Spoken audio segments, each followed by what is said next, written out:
vamos dar continuidade ao nosso estudo sobre controle de constitucionalidade. Hoje nós vamos falar sobre as legitimidades. Quem tem legitimidade ativa, quem tem legitimidade passiva e também sobre medida cautelar. Bom, o artigo 103 da Constituição Federal vai nos dizer quem tem a legitimidade ativa para propor a ADIM, a ADC. Podem propor ação direta de inconstitucionalidade e ação declaratória de constitucionalidade, redação essa, com alteração da emenda constitucional 45, porque antes havia previsão somente da ADIM, o presidente da República, a mesa do Senado Federal e a mesa da Câmara dos Deputados. Primeira dica para vocês, importantíssimo. E isso também já caiu em prova de concurso em OAB. Quando houver mesa do Congresso Nacional, existe nesse rol aqui de legitimados a mesa do Congresso Nacional? Pois bem, nós não temos aqui. Nós temos a mesa da Assembleia Legislativa, a da Assembleia Legislativa ou da Câmara Legislativa do Distrito Federal. Nós temos o governador do Estado, o governador do Estado e do Distrito Federal, o Procurador-Geral da República, o Conselho Federal da Ordem dos Advogados do Brasil e o partido político com representação no Congresso Nacional e confederação sindical ou entidade de classe de âmbito nacional. Pois bem, nós não temos aqui a mesa do Congresso Nacional. Então, quem tem a legitimidade é a mesa do Senado Federal e a mesa da Câmara dos Deputados. Tá? A Assembleia Legislativa do Distrito Federal e o governo do Estado do Distrito Federal foi adicionado aqui no artigo 103 da Constituição após a emenda constitucional número 45. Entretanto, o Supremo já decidia que eles detinham sim, em a interpretação analógica, anteriormente a essa adição que veio da emenda constitucional 45, que eles detinham sim em matérias de seu interesse, que nós vamos verificar daqui a pouco o item pertinência temática, que eles poderiam propor sim a ADIM e a ADC. Atenção!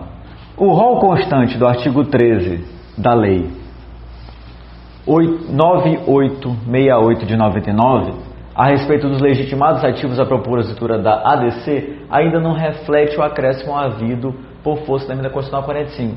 Ora, esta lei aqui é que fala, são 31 artigos, ela fala de todo o procedimento da ADIM e da ADC. É uma lei bem pequena, vale a pena vocês darem uma lida, logo porque controle de constitucionalidade é uma das matérias mais complicadas em estudar, em trabalhar e até mesmo no concurso público que você esteja tentando ou que é o nosso foco, o exame de ordem. Então dê uma lida, são 31 artigos, dá para dar uma lida rápida naquele intervalinho depois do almoço. Bom, a emenda constitucional 45, ela adicionou a mesa da Assembleia Legislativa, da Câmara Legislativa, o governo do Estado do Distrito Federal, isso aqui também do Distrito Federal. E adicionou que também a ação declaratória de constitucionalidade, dentro do artigo 103. Então, por isso que ela não vai refletir. A lei é de 98, a emenda constitucional de 45, que fez essas adições. Entretanto, a Constituição Federal é quem detém a capacidade máxima do nosso ordenamento jurídico e essas pessoas têm sim a legitimidade ativa para propor. Pertinência temática. Importantíssimo. Pertinência temática é a correlação entre os efeitos da norma impugnada e os interesses específicos do requerente. Bom, não existe na Constituição Federal esse requisito de pertinência temática. Embora o Supremo já se pronunciou que aqueles que, como por exemplo, governo do Estado, a Assembleia do Estado, as entidades de classe, elas têm legitimidade para propor a ADIM e a ADC.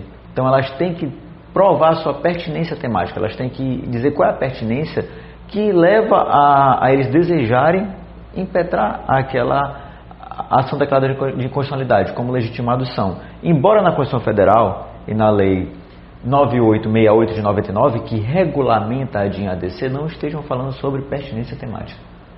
Bom, embora a Constituição Federal não tenha consagrado tal discriminação, o STF acabou por adotar duas classes de legitimados ativos.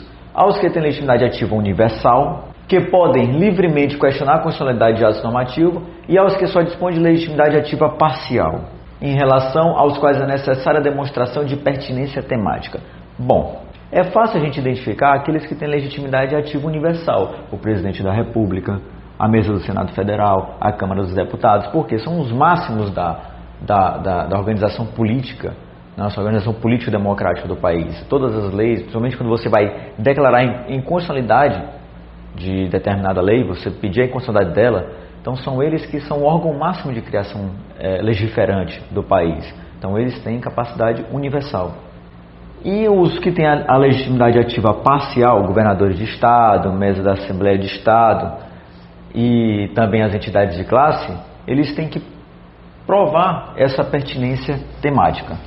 Justificativa para o STF estabelecer tal distinção. Como o STF justificou algo que não havia na Constituição? Os legitimados universais possuem presumido interesse para alguns legitimidade geral de agir, pois a defesa da ordem constitucional faz parte de suas atribuições institucionais. O presidente da República, a mesa não é do Congresso Nacional, é a mesa do Senado Federal e da Câmara dos Deputados. Contudo, essa explicação não convence a maior parte da doutrina especializada, já que implica tratamento discriminatório, sem previsão constitucional nem legal, subtraindo dos legitimados discriminados parcela da prerrogativa que o Constituinte incondicionalmente lhes concedeu, para promover a depuração objetiva do ordenamento jurídico. Além disso, a exigência de pertinência temática importa a indesejável miscigenação do processo objetivo com hipóteses de interesse de agir típicas do processo de índole subjetiva. Bom, o que isso aqui tudo quer dizer? Não existe na lei, mas o STF exige que você prove essa pertinência temática.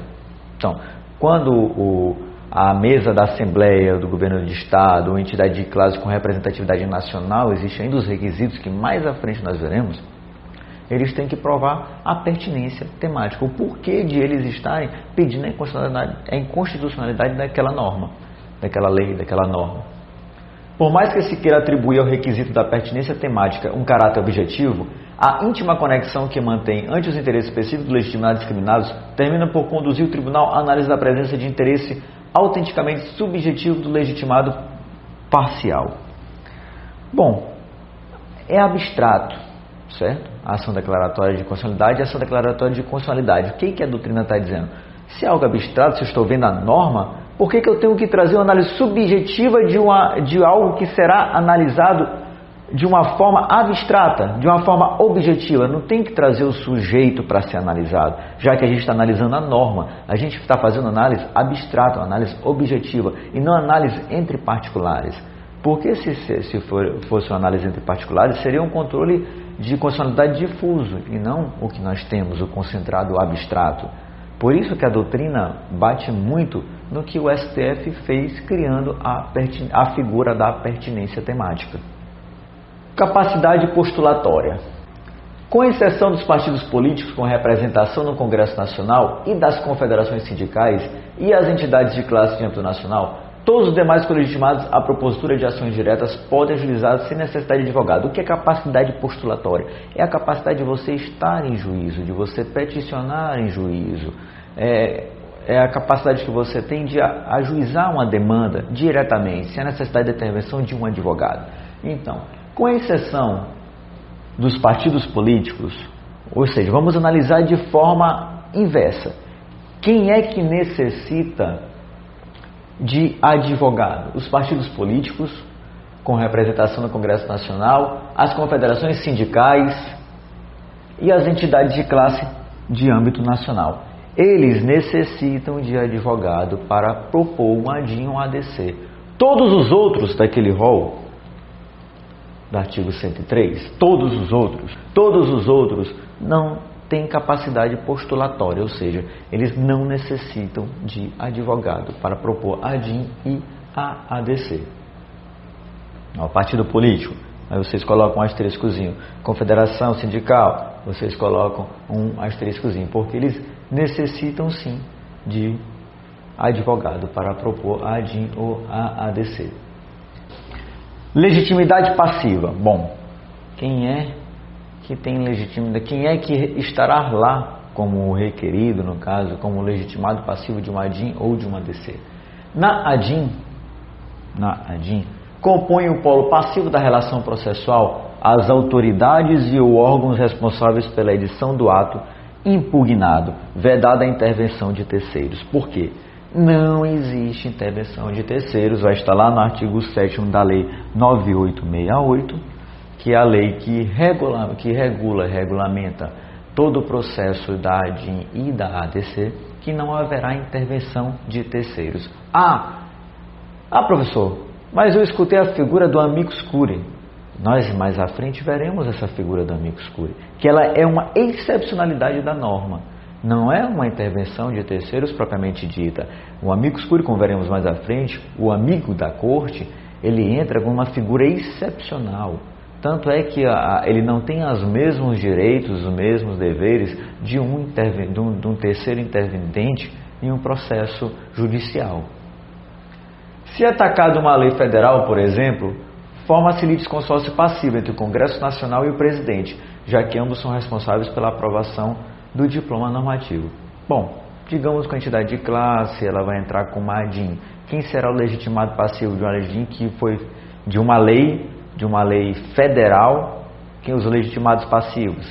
Quem comporá o polo passivo da demanda? Será o presidente, se ele não vetou o projeto, porque se ele vetou e mesmo assim o Congresso foi e aprovou o projeto, transformou em lei, deu vigência àquilo, ele não comporá o polo passivo da demanda, mas se ele não vetou, foi aprovado, a lei entrou em vigor e tudo, será o Congresso, assim como o presidente da República. Na ADC, como se trata de ação tendente à declaração de constitucionalidade da norma, não existe polo passivo na relação processual. Bom, tenham bem essa diferença. Na ADIM, nós temos o polo passivo. Quem é o polo passivo? Aquele que porventura criou e sancionou a lei. São aqueles e o órgão, tanto a pessoa, veja bem, tanto a autoridade quanto o órgão responsável pela edição do ato impugnado. Lei ou norma, certo? É o ato impugnado, é lei ou norma. Na ADC, a gente não tem polo passivo. Não existe o polo passivo na ADC. Intervenção do Ministério Público. O chefe do Ministério Público da União, que é o Procurador-Geral da República, certo? Vocês devem ter tido essa aula com a professora Carol, falando sobre a Advocacia Geral da União, falando sobre o Ministério Público da União. Então, quem é o chefe? Todos nós já sabemos quem é o chefe. É o Procurador-Geral da República. Além de ser um dos colegitimados à propositura das ações diretas, deve sempre intervir no feito. Ademais, mesmo que ajuizada a ação pelo Procurador-Geral da República, poderá este manifestar-se no parecer final pela improcedência do pedido. Não é uma dissonância isso aqui. Digamos que ele entrou pedindo uma declaração de constitucionalidade de determinada norma. Depois ele verificou que não. Que já que ele não pode desistir, nós vimos isso nas nossas aulas iniciais, não poderia depois desistir da ação, ele pode sim no voto final, não, entendo que realmente não é inconstitucional, que a norma é constitucional. Ele pode mudar e o seu voto, o seu parecer, ser favorável à norma que outrora ele entrou pedindo a sua inconstitucionalidade. Não é um dissenso, na verdade isso é para você trazer realmente a análise abstrata, a análise profunda da constitucionalidade da norma. Você manter o sistema democrático, você manter nosso sistema, nosso arcabouço legal da melhor maneira possível. Intervenção do Advogado-Geral da União. Antes de apreciar a inconstitucionalidade em tese dos atos normativos, o STF dará prévia ciência ao Advogado-Geral da União, que defenderá o ato ou texto impugnado. Ou seja, digamos que até mesmo o Ministério Público entrou pedindo a inconstitucionalidade de determinada norma, o Supremo, antes de analisar, vai dizer, olha, AGU, se manifeste. Essa norma é constitucional e ele tem, de acordo com a Constituição, o dever de defender a norma, de dizer que ela é constitucional. Houve mudanças, não é tão bem assim. A Constituição Federal disse que ele tem um dever de defender a norma, ele tem um dever de provar, criar uma tese sobre a sua constitucionalidade. Só que reiteradas decisões do Supremo vem dizendo que não, ele tem um dever funcional de procurar a constitucionalidade da norma. Se ele entende que ela não é inconstitucional, Aliás, se ele entende que ela é inconstitucional, que ela não é constitucional, de acordo com o seu dever funcional, ele pode se abster de fazer a defesa daquela norma. Ele pode se abster, contrariando até mesmo o que está no artigo 103 da Constituição Federal, ele pode entender que a norma, sim, ela é inconstitucional e não fazer uma defesa daquela norma. Ele é o curador da presunção de constitucionalidade dos atos normativos atacados. Esse dever processual da AGU incide independentemente da origem dos atos impugnados, tampouco de quem os tenha atacado, ou seja, ainda que o objeto da ação recaia sobre lei estadual, será a AGU quem atuará na defesa da respectiva presunção de constitucionalidade. Todavia, o que a gente havia agora comentado, apesar da literalidade do parágrafo 3º do artigo 103 da Constituição Federal, o Supremo considerou abolida a obrigação estabelecida para entender que o AGU dispõe de autonomia funcional para avaliar se irá ou não defender a constitucionalidade do ato impugnado. Ou seja, embora o artigo 103 da Constituição Federal diga que ele deve, por que ele deve? Porque ele é o curador da presunção de constitucionalidade dos atos normativos atacados. Ele tem o dever de defender o ato. Só que, mas não seria um contrassenso?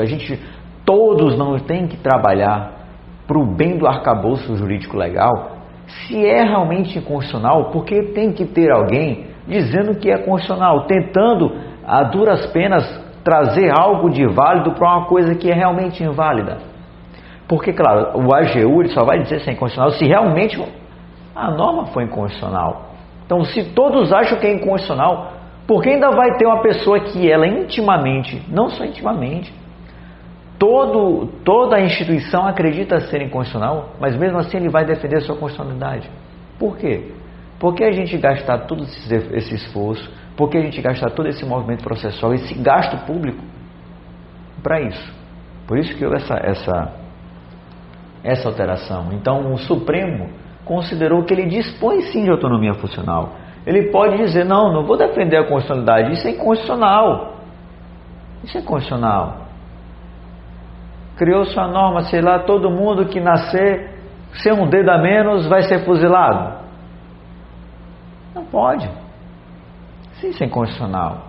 Ele vai defender a constitucionalidade de algo que é inconstitucional, que viola diretamente os nossos princípios formadores da nossa Carta Constitucional? Seria um contrassenso. A intervenção do AGU só é obrigatória no âmbito da ADIM. Por quê? Porque ele é para defender a constitucionalidade da norma. Ele é o curador da norma.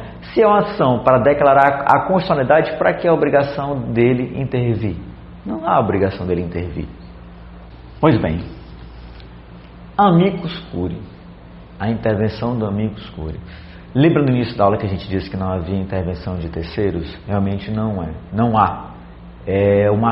A regra geral é de que não há intervenção de terceiros nas ações de inconstitucionalidade. Entretanto, existe de forma excepcional a intervenção do amicus curiae. Mas bem, quem é esse amicus curiae? O amicus curiae ele veio do direito norte-americano, começou no direito norte-americano. Do direito norte-americano, na nossa Constituição, não sei se foi de 67, não me recordo agora, houve essa previsão. E a nossa Constituição, hoje atual, de 88, realmente normatizou a sua participação nesse processo democrático, ou seja, nesse processo de análise legal, nesse processo de manutenção do nosso arcabouço jurídico legal. Ele é o que chamamos de amigo da corte, é o que presta informações à corte quando alguns dos seus juízes têm dúvida ou comete equívocos em questões legais. Esse aqui é a definição básica, é a definição não básica de simplória, mas básica de base, de nascedouro do amicus curiae. Como ele nasceu, até mesmo no direito norte-americano. Eram aqueles que eles não interviam como interventor, como terceiro interventor, mas para ajudar no deslinde da questão, no deslinde da matéria, no deslinde da análise da constitucionalidade de uma norma. A Lei 9.868 de 99 foi quem incorporou a figura, tanto no controle abstrato, como no controle concreto de constitucionalidade. Amicus curiae no controle abstrato de constitucionalidade. O caput do artigo 7º da Lei 9868/99. Se vocês não desejarem ler a lei, embora altamente recomendado, são 31 artigos, é muito pequena, bem pequenininha. Vocês podem servir somente do nosso material. Material é todo esse material a gente está verificando com as recentes questões, tanto de exame de ordem, que é o nosso foco, como de questões da ESAF, como de questões que caíram em provas de concurso para juiz, para delegado. O que nós falamos da pertinência temática foi até motivo de uma questão. O que nós falamos da ausência de previsão sobre mesa do Congresso Nacional caiu também uma questão até mesmo no concurso de promotor ou foi procurador, não bem me recordo.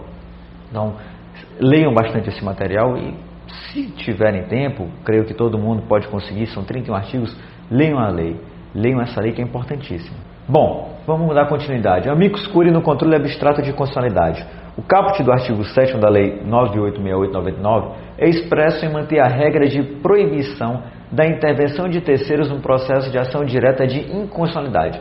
Entretanto, o parágrafo 2º do mesmo dispositivo permite ao relator, considerando a relevância da matéria e a representatividade dos postulantes, são condições para a participação do amicus curiae, relevância da matéria e representatividade dos postulantes. Tanto é que o amicus curiae ele vai pedir sua habilitação.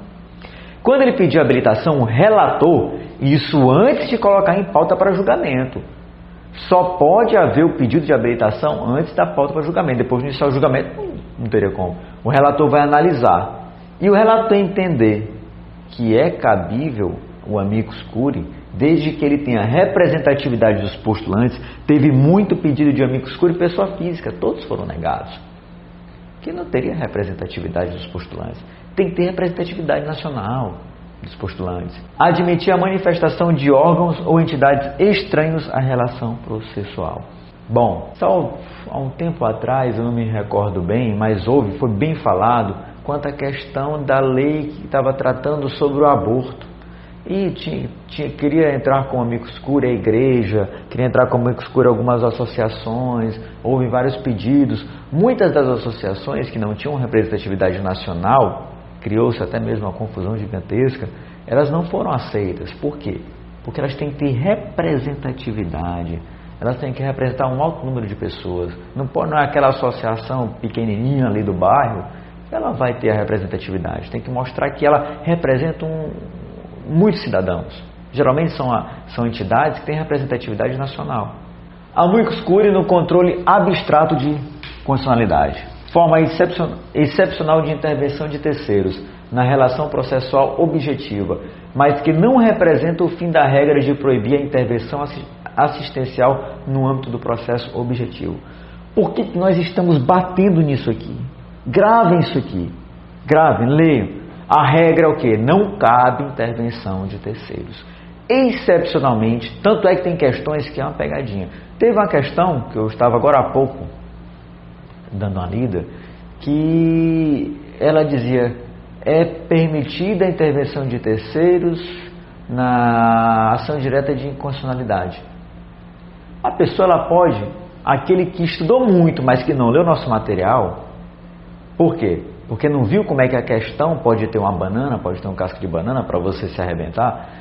Olha, mas o amicus curiae não é uma excepcionalidade? Ele estudou muito, ele sabe que tem um amicus curiae.